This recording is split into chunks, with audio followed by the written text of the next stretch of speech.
students, so far I have completed 2 tutorials on Venn diagram. The first one was basics of Venn diagram and the second was type 1 questions based on theoretical information. Today we will study type 2 and 3 questions. You can find the assignment in the description box. You can also write your queries and problems in comment section or can mail me. The mail ID is mentioned in description box. Thank you. Good morning students, upon type 1 discuss कर चुके हैं जिसके अंदर हमें कुछ ऐसा दे रखा था कि ये डॉग है और ये हॉर्स है, तो अपन ने डॉग और हॉर्स को अलग अलग रिप्रेजेंट कर दिया था. इट मीन्स हमें थ्योरी दे रखी थी और हमने उसको डायग्राम में कन्वर्ट किया था. अब हम टाइप 2 डिस्कस करने जा रहे हैं. टाइप 2 के अंदर आपको डायग्राम गिवन होगा और आपको उसके लिए सोल्यूशन निकालना है. ठीक है, ये एक डायग्राम है जिसमें आपको दे रखा है कि जो स्क्वायर है, देखें स्क्वायर रिप्रेजेंट कर रहा है डिसिप्लिन को, सर्कल रिप्रेजेंट कर रहा है एथलेटिक्स को, ठीक है, जो आपका रेक्टेंगल है वो रिप्रेजेंट कर रहा है बॉयज को और ट्रायंगल रिप्रेजेंट कर रहा है गर्ल्स को और उसके लिए नंबर्स गिवन है. देन क्वेश्चन क्या है, in the following diagram the boy, यानी बॉयज कौन से हैं बेटा, ये वाला portion, the boys who are athlete, तो एथलीट कौन है, ये वाला पोर्शन सर्कल. आर डिसिप्लिन्ड, और डिसिप्लिन्ड कौन है, ये वाला पोर्शन.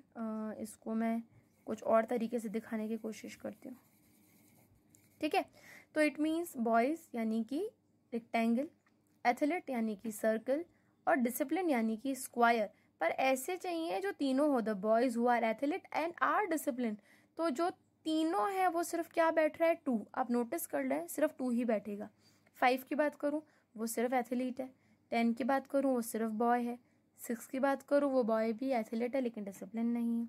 ठीक है, इस तरीके से सिर्फ 1 की बात करूं तो वो बॉय है, डिसिप्लिन है लेकिन फिर एथलीट नहीं है. तो 2 है जो तीनों में फिट हो रहा है. तो इसका आंसर क्या हो जाएगा अपना ये. Next question, in the following figure triangle represents girl, तो ट्राइंगल दिखा रहा है गर्ल को, स्क्वायर रिप्रेजेंट कर रहा है प्लेयर को, सर्कल रिप्रेजेंट कर रहा है कोच को. Which part of the diagram represent the girls, यानी कि ये हु आर प्लेयर. तो देखें बेटा, गर्ल्स और प्लेयर कौन कौन आ रहा है, क्यू और आर, यही है ना कॉमन, क्यू और आर. पर क्वेश्चन में बोल दिया बट नॉट कोच, लेकिन वो कोच नहीं होने चाहिए. तो अगर वो कोच नहीं है तो मुझे आर को हटाना पड़ेगा, तो सिर्फ क्या आएगा answer, Q. Okay, next question की अपन बात करते हैं. ये अपना लास्ट क्वेश्चन है वेन डायग्राम का.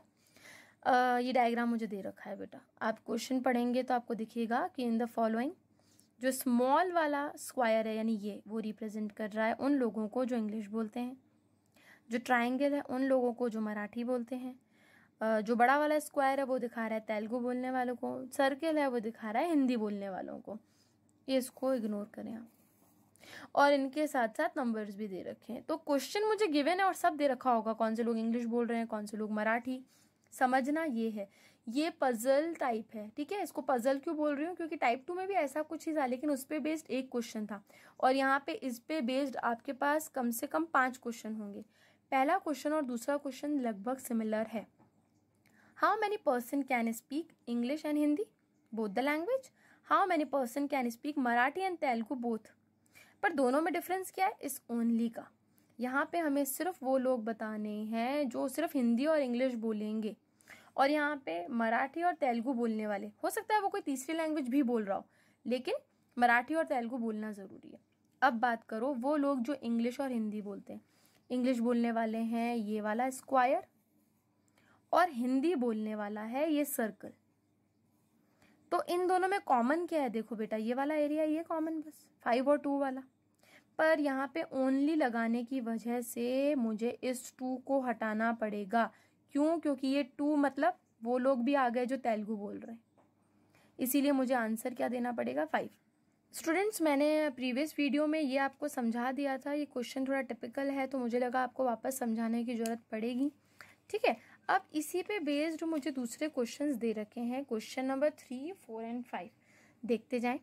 How many person can speak only English, ऐसे लोग जो सिर्फ इंग्लिश बोलना जानते हैं ऊपर वाले डायग्राम को आप देखें, सिर्फ इंग्लिश, तो बेटा 5 है तो वो इंग्लिश भी बोल सकता है, हिंदी भी बोल सकता है, ठीक है। 2 है तो वो इंग्लिश भी बोल सकता है, हिंदी भी बोल सकता है, ठीक है, और साथ ही साथ तेलुगु भी बोल सकता है। क्वेश्चन पूछा है वो लोग जो सिर्फ इंग्लिश बोल सकते हैं, तो वो लोग कौन से हैं? सिर्फ ये वाले 12 जो सिर्फ इंग्लिश बोल रहे हैं, क्योंकि 5 और 2 बाकी लैंग्वेजेस बोल रहे हैं। तो इसकी मैं बात करूं कि how many person can speak only English, तो ये हो जाएगा मेरा 12। How many person can speak English, Hindi, Telugu, तो अब मुझे चाहिए वो लोग जो हिंदी भी बोलते हो, इंग्लिश भी बोलते हो और तेलुगु भी बोलते हो। देखिए आप बेटा 12 तो सिर्फ इंग्लिश बोल रहे हैं, 5 इंग्लिश और हिंदी बोलेंगे पर तेलुगु नहीं बोलेंगे। तेलुगु बोलने के लिए मुझे क्या चाहिए? 2 वो लोग हैं जो इंग्लिश भी बोलेंगे, हिंदी भी बोलेंगे और तेलुगु भी बोलेंगे। और कोई एग्जाम्पल ले लो आप। 8 तो वो होगा नहीं, वो हिंदी बोलेगा, तेलुगु बोलेगा पर इंग्लिश नहीं बोलेगा। 11 सिर्फ हिंदी बोलेगा, ठीक है। तो मुझे इंग्लिश, हिंदी और तेलुगु चाहिए तीनों, तो उसके लिए कॉमन सिर्फ क्या बैठेगा बेटा? 2।